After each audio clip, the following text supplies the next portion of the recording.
Hello friends, नमस्कार। मेरा नाम शशिकला कनौजिया है और आप देख रहे हैं अपना चैनल जोश लीगल नॉलेज को।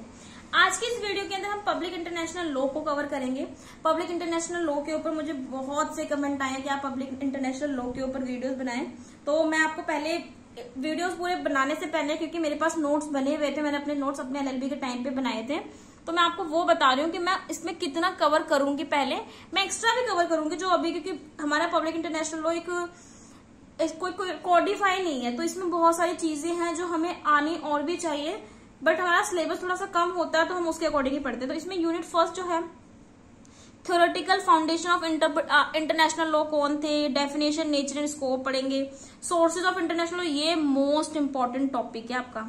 उसमें custom, international convention, general principle of law, judicial decision, जुडिक्सिक वर्क क्या है, इसके अंदर हम डॉक्ट्रिन पढ़ेंगे, प्रिंसिपल पढ़ेंगे। यूनिट 3 पढ़ेंगे जिसमें रिलेशनशिप बताया, इंटरनेशनल लॉ और म्युनिसिपल लॉ का रिलेशनशिप क्या होगा, इसकी थ्योरीज पढ़ेंगे। इंडियन एंड ब्रिटिश प्रैक्टिस में कैसे ये आया।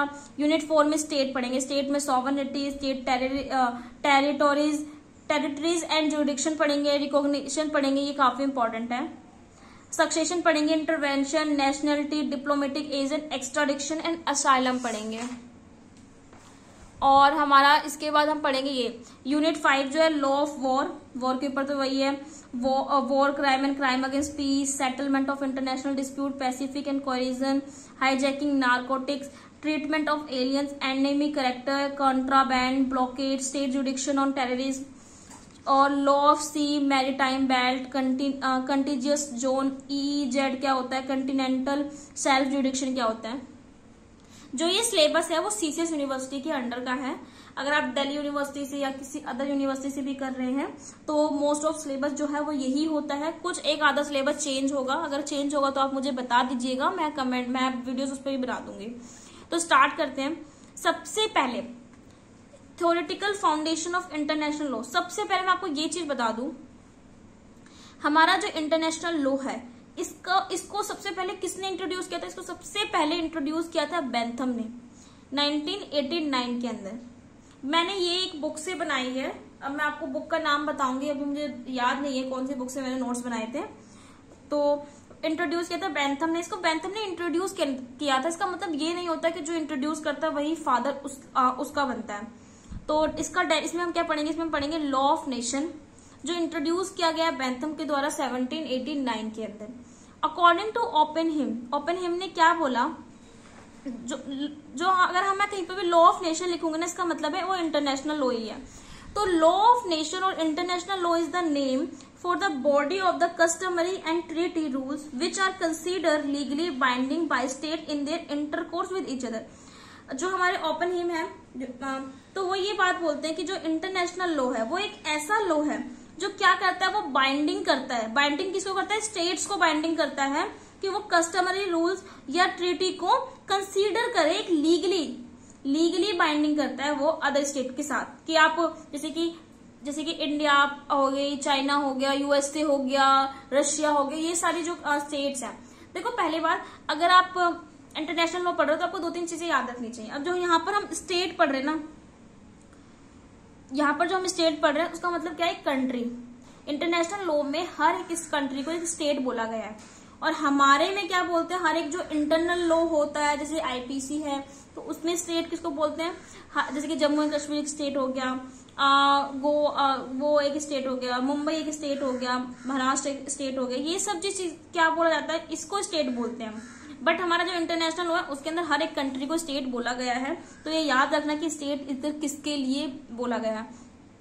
इसके एलिमेंट्स क्या है? इसके एलिमेंट है international law consist of a body of rules governing the relation between state. International law एक ऐसी बॉडी है जो लॉ बनाती है, जो रूल्स बनाती है, किसके लिए? स्टेट्स के लिए, बिटवीन रिलेशनशिप अच्छा करने के लिए।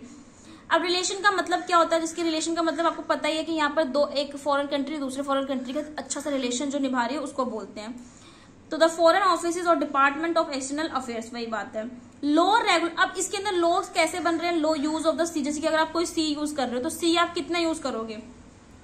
तो सी कितना यूज करोगे, या आउटर स्पेस आपको कितना यूज करना है, अंटार्कटिका कितना यूज करना है, इंटरनेशनल कम्युनिकेशन कैसे करना है, पोस्टल सर्विस क्या होगा, कैरीज ऑफ गुड्स, आप एक गुड को जैसे कि मुझे लंदन में भिजवाना, तो उस गुड को मैं कैसे कैरी करूँ, कैरेज मतलब पहुंचवाऊंगी।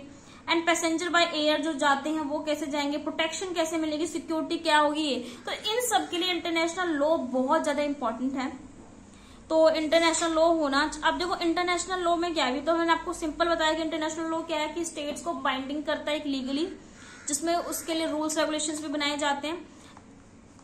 तो अब अभी हम ना ये भी पढ़ेंगे रियल, इंटरनेशनल लॉ को रियल बोला है या नॉट रियल बोला है, तो ये बहुत इंपॉर्टेंट है। तो सेकंड इसका क्या है, legally bind with one another, एक दूसरे से बाइंडिंग होता है। Rules drive from custom and treaties, जो रूल्स ड्राइव हो रहे हैं वो कस्टम और ट्रीटीज से ड्राइव हो रहे हैं, किसी के कस्टम को देखकर। और ट्रीटीज, संस्कृति मतलब होता है कि कन्वेंशन करना, मतलब आप कॉन्ट्रैक्ट करना एक बोल सकते हो, उसे बोलते हैं। स्टार्क की डेफिनेशन क्या है, international law is that body of law which is compose for it greater part of the principle and rules of conduct. International law ने मतलब जो हमारे स्टार्क उनकी डेफिनेशन थी, उन्होंने बोला कि इंटरनेशनल लॉ जो एक बॉडी ऑफ लॉ तो है, बट ये कंपोज क्या करती है, greater part of the principle and rules of conduct को करती है, क्योंकि सबके अलग अलग स्टेट में कुछ ना कुछ रूल्स होंगे। अभी हम आगे पढ़ेंगे कि कैसे वो रेक्टिफिकेशन करते हैं, ये काफी इंपॉर्टेंट है, तब आपको चीज समझ में आएगा। अभी इसको यहाँ पर छोड़ सकते हो आप, अब इतना जान सकते हो कि हाँ कि ये एक बहुत ज्यादा greater part of the principles and rule को कंडक्ट करता है, क्योंकि यहाँ पर सबके नॉर्म्स को देखे जाते हैं ना, हर कंट्री के कस्टम, क्योंकि यहाँ पर बोला है कि ये कहाँ से रूल्स ड्राइव करता है, कस्टम एंड ट्रीटी से।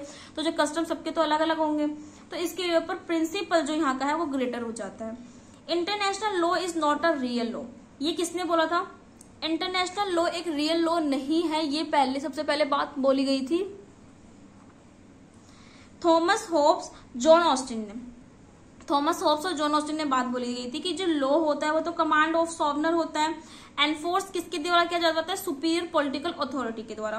तो ये रियल लॉ कैसे होगा, कोई पॉलिटिकल अथॉरिटी नहीं है, कोई कमांड नहीं है, कोई सॉवरन नहीं है कि हम किस लॉ को फॉलो करें किसको ना करें, कोई कमांड नहीं। अगर हम जैसे कि मैं इंटरनेशनल लॉ को वायलेट कर रही हूँ तो मुझे पनिशमेंट कुछ मिल नहीं रही है और किसी को पता भी नहीं चल रहा कि मैंने कुछ वायलेट किया, तो ये सब चीजें कैसे, तो ये इन्होंने बोला कि एक रियल लॉ नहीं है, नो कोई कोडिफाई नहीं है, कुछ नहीं है, ना कोई पनिशमेंट दे रखी, क्या हुआ। तो जॉन ऑस्टिन वैसे ही बोलते हैं कि जो लॉ होता है इट इज मतलब इट इज, अब जो इंटरनेशनल लॉ है वो एक पॉजिटिव इंटरनेशनल मोरालिटी है, मॉरल के तौर पे हम इसको ले सकते हैं कि सबका जो मॉरल है वो यहाँ पर डिफाइन कर रखा है कि हाँ मॉरली हमें एक दूसरे कंट्री की, जैसे कि हम अपने स्टेट, अपने एक इंडिया के अंदर हर स्टेट की हेल्प करते हैं, जैसे कि यूपी केरला की हेल्प कर रहा है या दिल्ली किसी की भी हेल्प कर रहे हैं, तो ऐसे एक मॉरलिटी है जो हम यहाँ पर इसको फॉलो कर रहे हैं। तो इसेंशियल एलिमेंट ऑफ थॉमस क्या ये एर्स्काइन हॉलैंड जो है, देखो यहाँ पर प्रोनाउंसिएशन करने में थोड़ी सी दिक्कत हो जाती है, तो प्रोनाउंसिएशन सबकी अलग अलग होती है, तो आप उसके अकॉर्डिंग देखना। हॉलैंड, जो थॉमस हॉलैंड और जेरेमी बेंथम थे, उन्होंने बोला कि इंटरनेशनल लॉ जो है वो लैक है। यहाँ पर इन्होंने भी क्रिटिसाइज किया, उन्होंने ये बात बोली कि जैसे कि हम कोई भी लॉ बनाते हैं उसमें एक लेजिस्लेचर मशीनरी होती है, किसने कानून बनाया, एग्जीक्यूटिव होती है कौन फॉलो करवाता है, पोटेंट जुडिशरी होती है, पूरी सैंक्शंस होते हैं, बट यहाँ पर ऐसा इंटरनेशनल लॉ के अंदर तो इसके अंदर ये सारी कमियां हैं, इसको कैसे दूर करें। और इसने ये भी बात बोली which is necessary for enforcement, और किसको कौन सा ऐसा है जिसके हमने कोई क्वालिफाई नहीं किया, तो हमें ये नहीं पता कि कौन सा ऐसा है कि जो काफी ज्यादा नेसेसरी है, जरूरत है, उसको एनफोर्स किया जाए। हॉलैंड ने बोला it is vanishing point of jurisprudence, ये एक वेनिशिंग पॉइंट है। जेरेमी बेंथम ने बोला I use the term international law for the first time, Jeremy Bentham ने बोला कि मैं तो फर्स्ट टाइम ही इंटरनेशनल लॉ को इंट्रोड्यूस कर रहा हूँ। इंटरनेशनल लॉ क्या है, अब रियल लॉ है, ये किसने बोला था, ये हमारे हॉल एंड लॉरेंस ने बोला था। क्रिटिसाइज किसने किया था कि इंटरनेशनल लॉ एक रियल लॉ नहीं है, वो किसने बोला था, होब्स ने, थॉमस होब्स ने या जॉन ऑस्टिन ने। यहाँ पर हॉल एंड लॉरेंस ने बोला था international law is followed and enforce and just like positive law, कि जो इंटरनेशनल लॉ है वो एक लॉ है, वो भी पॉजिटिव लॉ की जैसे। पॉजिटिव लॉ क्या होता है, law which is made by legislature, तो हमारा जो इंटरनेशनल लॉ है वो भी लेजिस्लेचर ने ही ड्राइव किया है, कहाँ से, कस्टम और प्रेसिडेंट को देखकर। जैसे कि हम कोई भी कानून बनाते हैं तो हम क्या देखेंगे, हम किसी के कस्टम को, कस्टम से हम कहते हैं ना कि कस्टम बहुत जरूरी है, कस्टम को देखना चाहिए, प्रेसिडेंट देखना चाहिए, या कोई और ऐसा ऑफेंस जो इन द फ्यूचर, अभी आप जब जूरिस्प्रूडेंस पढ़ेंगे ना तो उसमें आप स्कूल्स पढ़ेंगे, उसमें स्कूल्स में भी बहुत एक ने एक्सपोनेंट ने बोला था कि कोई भी कानून बनाया जा रहा है वो फ्यूचर में हो ना हो, इसको रोकने के लिए कानून अभी बनाया जा रहा है। तो ये काफी इंपॉर्टेंट है। तो हमारे इन्होंने यही बात बोली थी कि जो भी इंटरनेशनल लॉ है वो एक कस्टम से लिया गया है, ड्राइव किया गया है, प्रेसिडेंट से लिया गया है, तो ये भी एक लॉ है और जो हमारे लेजिस्लेचर बना रहा है। फ्रेडरिक पोलेक बोलते हैं for a law to exist the only condition is that it is recognised by the political community as binding them and international law satisfy this condition. जो पोलेक है हमारे, ये जो बात थी वो लॉरेंस हॉल की थी, फ्रेडरिक पोलेक ने बोली थी कि जो भी हमारा लॉ एग्जिस्ट में है, only condition is that it is recognised. उसको हमने लॉ क्यों बोला, क्योंकि वो रिकॉग्नाइज्ड है। किससे रिकॉग्नाइज, उसको पहचान मिले पॉलिटिकल कम्युनिटी से, as binding them and international law satisfy this condition. और इंटरनेशनल लॉ भी सेटिस्फाई कर रहा है उस कंडीशन को कि उसको भी रिकॉग्नाइज किया जा रहा है। किसके द्वारा किया जा रहा है, पॉलिटिकल कम्युनिटी के द्वारा किया जा रहा है।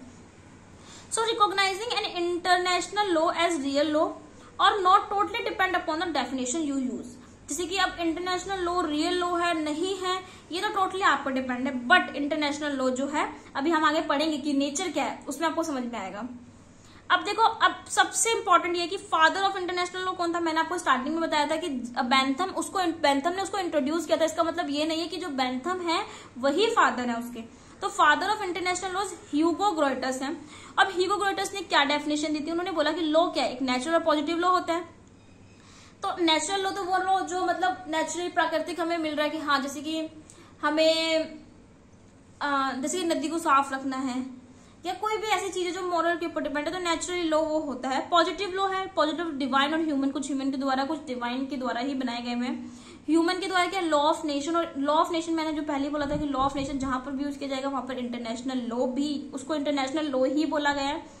ह्यूमन किसके लिए रहता है, लॉ ऑफ नेशन को बनाने के लिए या सिविल और म्युनिसिपल लॉ के लिए। सिविल और सिविल मतलब यहाँ पर इंडिविजुअल के लिए बात किया गया है कि सिविलियंस के लिए बात किया है, और म्युनिसिपल लॉ बनाने के लिए नहीं। यहाँ पर आपको बता देती हूँ, म्युनिसिपल लॉ जो हमारे इंटरनल लॉज होते हैं, जैसे कि आईपीसी हो गई, सेल्स ऑफ गुड्स एक्ट हो गया, और पार्टनरशिप एक्ट हो गया, हिंदू मैरिज एक्ट है, मुस्लिम मैरिज एक्ट है, तो ये जो है ये हमारे म्युनिसिपल लॉ है। इंटरनेशनल लॉ हमारे क्या है, जैसे कि हमारा इंटरनेशनल कोर्ट ऑफ जस्टिस है, तो इसके अंदर जो लॉज बने हुए हैं ये हमारा इंटरनेशनल लॉ होता है। अगर हम आगे पढ़ेंगे वीना कन्वेंशन आई थी, उसमें क्या क्या चेंजेस आई थी, क्या क्या थ्योरी थी, तो काफी इंपॉर्टेंट है।